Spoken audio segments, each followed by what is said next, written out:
ఓం శ్రీ గురుభ్యో నమః. హరి ఓం. మనోజవం మారుతతుల్యవేగం జితేంద్రియం బుద్ధిమతాం వరిష్టం వాతాత్మజం వానరయోధముఖ్యం శ్రీరామదూతం శిరసా నమామి. నీలాంజనసమాభాసం రవిపుత్రం యమాగ్రజం ఛాయామార్తాండసంభూతం తం నమామి శనైశ్చరం. యావన్మంది భక్త మహాశైలకి తెలియజేయడం ఏమిటనగా, ఈ నెల 28వ తేదీ రాత్రికి శనిదేవుడు కుంభరాశి నుంచి మీనరాశికి ప్రవేశిస్తున్నారు. కనుక ముఖ్యమైనటువంటి విషయం ఏమిటంటే, ప్రస్తుతం ఇప్పుడు ఈ మార్చి 28వ తేదీ వరకు కూడాను మకరం, కుంభం, మీనరాశి వాళ్ళకి ఏలినాటి శని, కర్కాటక రాశి వాళ్ళకి అష్టమ శని, అలాగనే వృశ్చిక రాశి వాళ్ళకి అర్ధాష్టమ శని నడుస్తుంది. అలాగనే ఇది అయిపోయిన తర్వాత 28 నుంచి 29వ తేదీ నుంచి మేషరాశి వాళ్ళకి ఏలినాటి శని ప్రారంభమవుతుంది. అలాగనే మకర రాశి వాళ్ళకి వెళ్ళిపోతుంది. కర్కాటక రాశి వాళ్ళకి అష్టమ శని తొలగిపోతుంది. వృశ్చిక రాశి వాళ్ళకి అర్ధాష్టమ శని తొలగిపోతుంది. ముఖ్యమైనటువంటి విషయం ఏమిటంటే, మేషరాశి వాళ్ళకి ఏలినాటి శని ప్రారంభమవుతుంది. సింహరాశి వాళ్ళకి అష్టమ శని ప్రారంభమవుతుంది. ధనుస్సు రాశి వాళ్ళకి అర్ధాష్టమ శని ప్రారంభమవుతుంది. ఈ నెల ప్రారంభమైన నుంచి శనిదేవుడు ఎప్పుడైతే ప్రవేశిస్తారో, ముఖ్యమైనటువంటి విషయం ఏంటంటే, ఈ శనిదేవుడు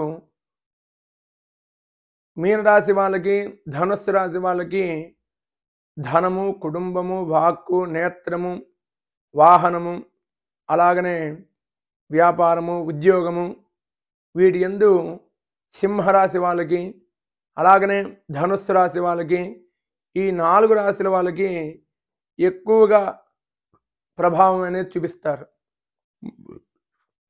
ముఖ్యమైనటువంటి విషయం ఏంటంటే, సింహరాశి వాళ్ళు చాలా జాగ్రత్త వహించాలి. మీనరాశి వాళ్ళు కూడాను జాగ్రత్త వహించాలి. ముఖ్యమైనటువంటి విషయం ఏమిటనగా, ఈ మీనరాశి వాళ్ళకి, సింహరాశి వాళ్ళకి ముఖ్యంగా ధనము, మనము తెలియక ఎవరికైనా డబ్బులు ఇస్తూ ఉంటాము. అలాగనే ఇన్వెస్ట్మెంట్ చేస్తూ ఉంటాము. వీటి యందు చాలా జాగ్రత్త వహించాలి. 1కి 10 సార్లు ఆలోచించాలి. అలాగే ముఖ్యమైనటువంటి విషయం ఏమిటంటే, ఈ రాశి వాళ్ళు, 4 రాశుల వాళ్ళు వ్యవహరించేటప్పుడు చాలా జాగ్రత్త వ్యవహరించాలి.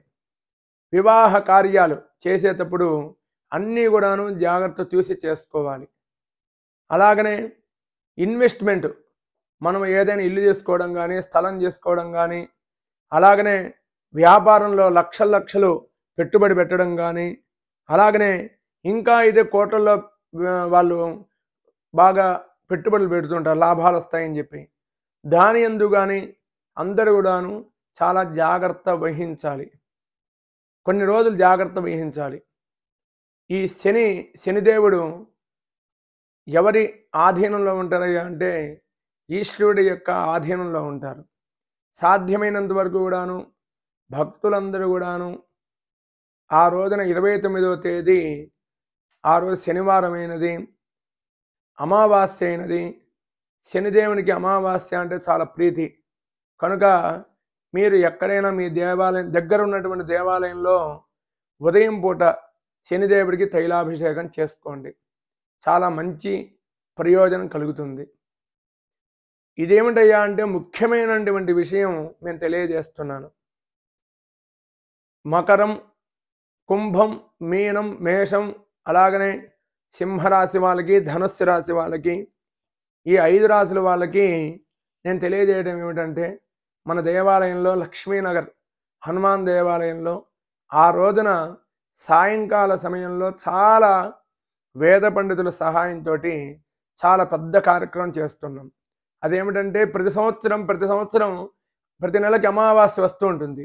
కానీ ఈసారి ప్రత్యేకం ఏంటంటే శనిదేవుడు మారాడు కాబట్టి ఆ రోజు సాయంకాల సమయంలో చాలా విశేషమైనటువంటి పూజా కార్యక్రమాలు చేస్తున్నాం. శనిదేవునికి ప్రీతిగా స్వామివారికి ఆంజనేయ స్వామివారికి విశేషమైనటువంటి నాగవల్లి తమలపాకులతోటి అర్చన చేయడం, అలాగనే శని దోషాలన్నీ కూడా నవగ్రహ దోషాలన్నీ కూడా తొలగిపోవాలి, భక్తులందరూ కూడాను మళ్ళీ ఆనందంగా ఉండాలి, శనిదేవుడి యొక్క అనుగ్రహం కలిగి వాళ్ళకి ఎటువంటి ప్రభావం చూపించకుండా పిల్లలకి విద్యాబుద్ధులు యందు మంచి పరీక్షలు రాసేయందు, అలాగనే యజమానులు భక్తులు మంచి వ్యాపారం చేసుకుంటూ ఉద్యోగం చేసుకుంటూ వాళ్ళకి ముఖ్యంగా ఏదైనా పని చేసేందు మంచి బుద్ధి కలిగించి మంచి ఆలోచన కలిగించి ఎటువంటి నష్టం లేకుండా వాళ్ళకి సరైనటువంటి మార్గంలో వాళ్ళు ఆ భగవంతుడు ఉంచాలని చెప్పి భక్తులందరికీ కూడా మనవి చేసుకుంటూ ఆ రోజున దివ్యమైనటువంటి కార్యక్రమాన్ని చేస్తున్నాము. అందువల్ల శనిదేవుని యొక్క ప్రభావము భక్తులు యందు ఉండకుండా మంచి ప్రభావం ఉండాలి. శనిదేవుడు ఎలాగైతే చెడు ఫలితాలు ఇస్తుంటారో ఆయన మంచి ఫలితాలు కూడా ఇస్తూ ఉంటారు. అందువల్ల ఆ మంచి ఫలితాలు ఇవ్వాలని చెప్పి కోరుకుంటూ అలాగనే సాయంకాల సమయంలో శ్రీ అభయాంజనేయ స్వామి వారికి వేద పండితుల సహాయంతో చాలా ఉత్కృష్టమైనటువంటి కార్యం అదేమిటంటే స్వామివారికి అర్చన వేద పారాయణం చేసుకుంటూ భక్తులకి మంచి శుభం కలగాలని చెప్పి మేము ఎటువంటి ప్రతిఫలాన్ని ఆశించకుండా మేము చేస్తున్నాము. మీరు మీ గోత్రనామాన్ని నమోదు చేసుకొని స్వామివారి యొక్క అనుగ్రహాన్ని పొందవలసిందిగా కోరుతున్నాము. అటు శనిదేవుడి యొక్క అనుగ్రహము, అలాగనే ఇటు ఆంజనేయ స్వామి వారి యొక్క అనుగ్రహము, ఈశ్వర అనుగ్రహం కలిగి భక్తులందరూ కూడా మన దేవాలయానికి వచ్చేటువంటి భక్తులందరూ కూడాను ఆనందాన్ని పొందవలసిందిగా కోరుతూ ఉన్నాము. మీరు తస్మాత్ మనము తెలుసుకోవాల్సిందంటే తస్మాత్ జాగ్రత్తగా ఉండాలి. ఎందుకంటే సింహరాశి వాళ్ళకి, ధనుస్సు రాశి వాళ్ళకి, మేషరాశి వాళ్ళకి ఈయన మంచి ఫలితాన్ని ఇవ్వడు. ఎందుకంటే ఆయన శనిదేవుడు సింహరాశి వాళ్ళకి మారకుడవుతాడు. అలాగనే ధనుస్సు రాశి వాళ్ళకి కుటుంబము, ధనము, వాక్కు వీటి ఎందుకు ఎక్కువగా ప్రభావం చూపిస్తారు. మీరు సాధ్యమైనంత వరకు కూడాను ఆచి చూచి పనిచేయవలసిందిగా భక్తుల్ని వేడుకుంటున్నాము. సర్వే జనా సుఖినో భవంతు. ఈ నెల 29వ తేదీ మీకు అందరికి కూడాను వర్తమానం వస్తుంది. మీరందరూ కూడా ఈ కార్యక్రమంలో పాల్గొని స్వామివారి యొక్క ఆశీస్సులు పొందవలసిందిగా కోరుతున్నాం. జై శ్రీరామ్. ఓం హనుమతే నమః.